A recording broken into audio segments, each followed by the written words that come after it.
Cryptozoology is by its very nature mysterious, and thus we cannot say that anything we have presented here today or on our podcast in general is 100% true.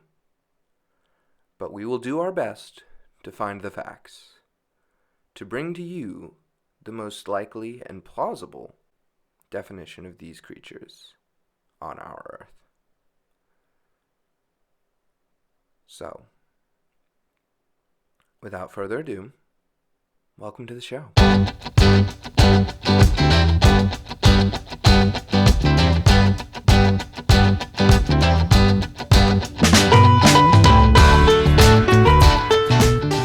All right.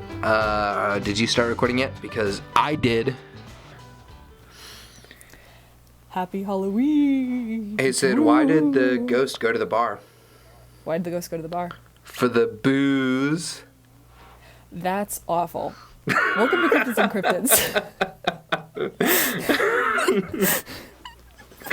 Cryptids. Way to start off the podcast. Welcome to Cryptids on Cryptids. This could be our consistent intro if we lowered our standards considerably. It could. I'm just saying. Hey, Sid. Hey, what? I have some skeleton puns, too. They're very humorous. But Marty, I'm in physical pain. Physical pain. I'll tell you what. Mm-hmm. Why did the skeleton not go to the dance? Why? Because he had no body to go with. Oh, no. Isn't that sad? Somebody should date him. Yeah, I'd date a skeleton, man. I'd date a skeleton. I am looking... What are you looking for, Sid? Before we get started, I am just looking for a story. I was hoping you could tell me one. So, this podcast is called Cryptids on Cryptids, and as I am sure many people are wondering, why do we call it that? What authority do we have to discuss the weird, wild, and wonderful? Well, Sid, I'm glad you asked, because my name is Martin, and your name is Sid, and we're going to skip past these introductions. Oh. Okay, all right, bye, I guess, everybody. Cryptids on Cryptids. We are here to talk about cryptozoology, all the monsters, creatures, and legends that make up the field of cryptozoology, the not entirely made up field of studying monsters and lore. I know I have the authority because I did a whole bunch of research on all of these guys. The more interesting reason on why we have the authority to talk about this is that we are both actually cryptids. Both of us have inspired cryptozoology. Fuck that word. I'm not even going to try to say it. Cryptozoology. Cryptozoological. Cryptozoological. Ooh, that's awful. That's what I was trying to say, but it just didn't come out. I am the social cryptid. The social cryptid. Tell us what that means, Sid. Yeah, so it's actually a thing, a pretty common thing, actually. It means there's never a photo that I'm not blurry in. Well, more accurately, I don't go out much, and when I do, every photograph they ever take of me is blurry. It makes making any sort of online profile an absolute nightmare. I don't recommend, but I feel like for as fun as my story is, how I can just kind of say it's like, oh, I don't go out much, it's a funny joke. You've got like an actual whole backstory on this. I do.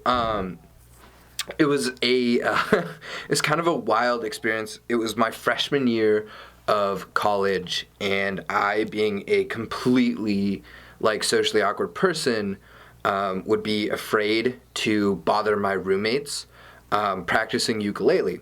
So what I would do is I would go outside and I would practice on kind of this green we had in front of the dorm. And what happened was people started to hear me from the dorm room and started posting in the Facebook chat about the ukulele man and who is the ukulele man. You don't have a Facebook, do you? I do not. I was not on the Facebook group. Because I remember because I refused to make a Facebook. you did not have a Facebook at the time, so you just kept practicing. You had no idea what they were saying about you. And I had no idea that they were talking about this, the ukulele man, and it became known as the cryptid of Summit Hall was the ukulele man. And he would play long into the hours of the night. And then one day, my roommate's girlfriend walked in on me, like, performing with my ukulele and was like, holy shit, that's him. That's the ukulele man. With these qualifications that we have, what are we going to be talking about on this podcast? Because I know that you've done a lot of research into, like, what kinds of cryptids there are, but I'm still coming in to this with absolutely nothing. I know nothing about any of these creatures.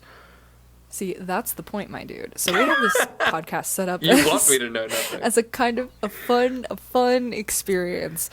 Because I know that while I know a lot about cryptids, a lot of other people don't know as much as I do about cryptids because other people have better things to do with their time. And what Marty is going to do is what y'all want to do, is he's going to show up with a list of questions relating to the monsters we're going to talk about.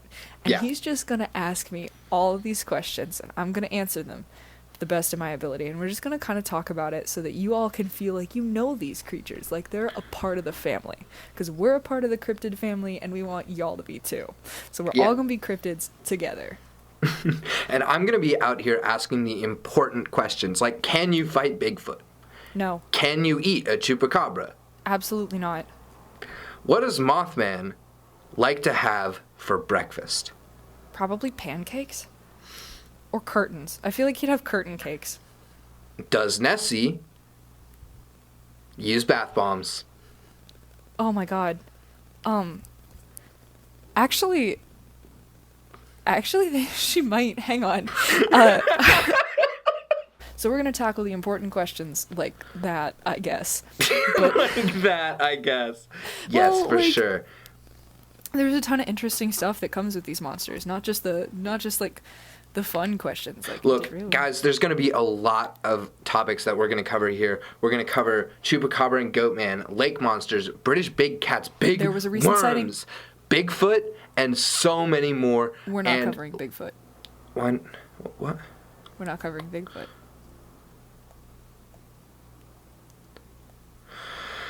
Syd?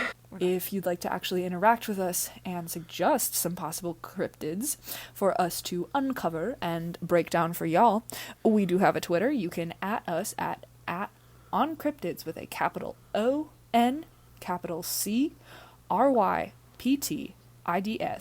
@OnCryptids, Cryptids on Cryptids. Well, until next time, we'll see y'all in the woods. I'm ending it. That was perfect.